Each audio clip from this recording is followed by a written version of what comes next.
Okay, so on level 1 we simply pick up all the bricks and then we put them in the holes and then we drill the bricks. The most efficient and intuitive way to do it is to put all the bricks in the holes and pick up the drill, but if the drill's nearby you might as well use it. The springboard bumps you down from the top level to the bottom or bumps you up one level otherwise. The elevator moves you from level 1 to level 4 or back. And here I wait for the drill. I know its pattern, and the elevator helps me save a bit of time when I work around the vandal. And there we go, level 1.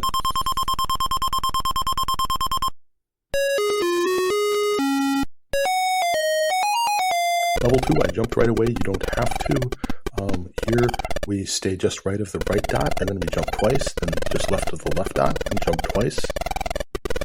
Also, you don't want to jump twice before the level starts, or you will fall into the cement mixer.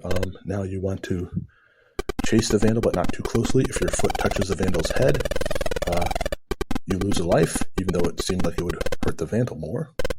There's no rush here because the vertical girder takes a while to come back down. And while we're kind of waiting around here, I'll just note that the vandal and OSHA are mechanically the same thing. They just look different. There's nothing we can really do to speed up the center lunchboxes and the upper left lunchbox.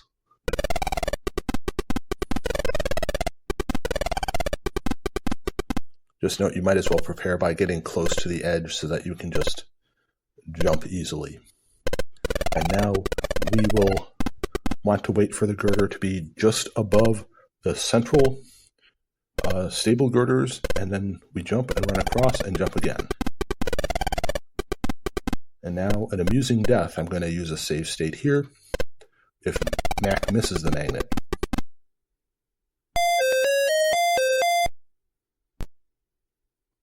However, if Mack jumps when he's under the magnet or it's a bit to the right, then no problem. On to level 3.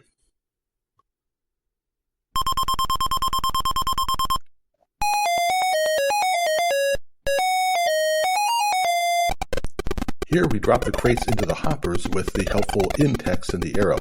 The conveyor belt on the left, you just run right until the squasher goes up, then you run left.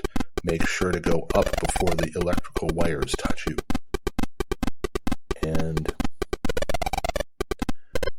the enemy patterns aren't too tough to figure out. It's pretty much back and forth 3 or 4 times. Oh, let's see another death here.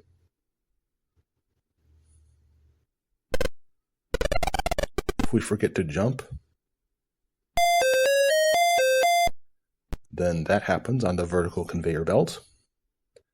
And here, it requires a bit of timing to get that crate in the upper left. We actually can stay on the very edge and the enemy won't touch us. I'm going back because there's an odd bug where it seems if we place that left crate into the right hopper, the game doesn't recognize we're done. Now, the vandal here on the right, it could be OSHA, goes with a long back and forth, then 2 short ones, then a long one. So that's how to outsmart the vandal. The final crate, it probably takes about as much time to go left as right, but there's some risk in going left, so we go right. Yeah, the crate is slightly to the left of center, but we have to be on the conveyor a bit more.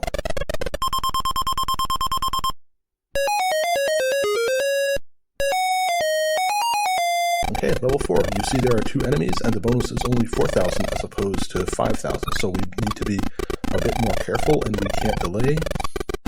And I'm going to get killed here without drilling any of the bricks. Just to show what happens, they all get replaced.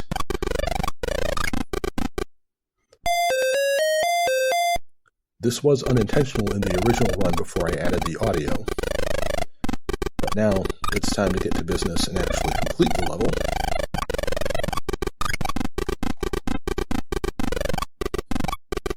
And you can see this time I'm not going to hit the enemies, and I'm pretty pleased with how I ducked under the cog there. I'm going to ring the bell, which brings the elevator up. It is rarely useful, but it's good to know. And now we can just start drilling the cinder blocks in. We'll have to wait for OSHA to run past, and then the final two will be easy. There's really no chance the machine with its cog will hit us. The cogs are tricky. They're about 4 different pitches.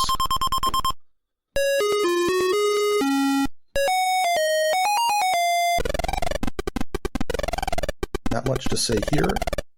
There are really no differences between level 2 and level 5 I could find other than having 1,000 less bonus points, which means it may be a bit tighter squeeze to get things in, but there's a certain pattern to it all, and you just have to not miss a trip up and down the girder, and you should be okay.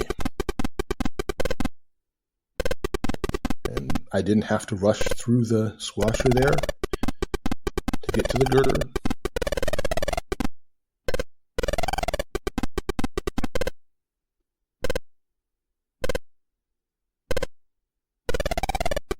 And again, these are pretty slow. You'll notice that one trip up and down the girder takes about 400 to 500 points worth of bonus time. And this time we're not going to have the fun death with the fireball.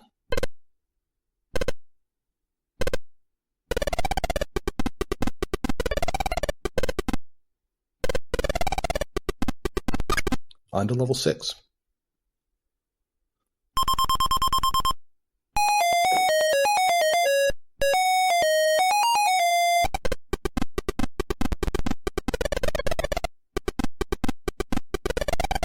You'll notice that the crates are in slightly different places. I think it's somehow random, and I'm not sure how they decide the random seed, but this is probably slightly easier having the left crate near you because you have a lot more time to do something like, jump on the vertical conveyor.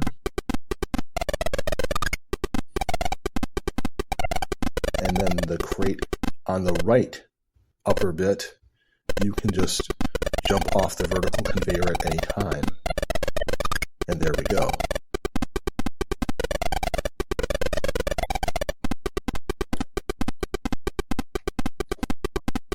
It doesn't really matter what order you pick the crates off in.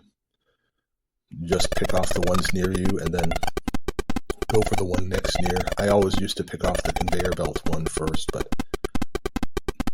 it doesn't really matter now. I'm picking it off last. And there's some running around, and it's very hard to get a bonus of more than 1,000 for this level. You're going to hear the little warning tune in a bit, because I'm going to wind up with 900 or so.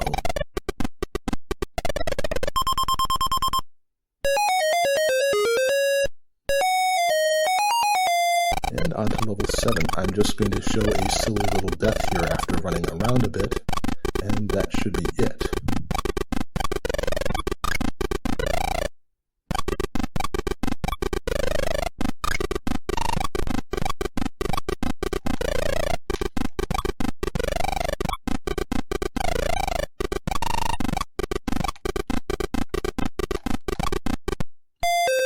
So, that's all there is to this video. Thanks for watching through, and if you've enjoyed this enough, giving a like or subscribing if you haven't already goes a long way in encouraging me to share more videos of fun games you may wish to revisit or didn't realize you missed.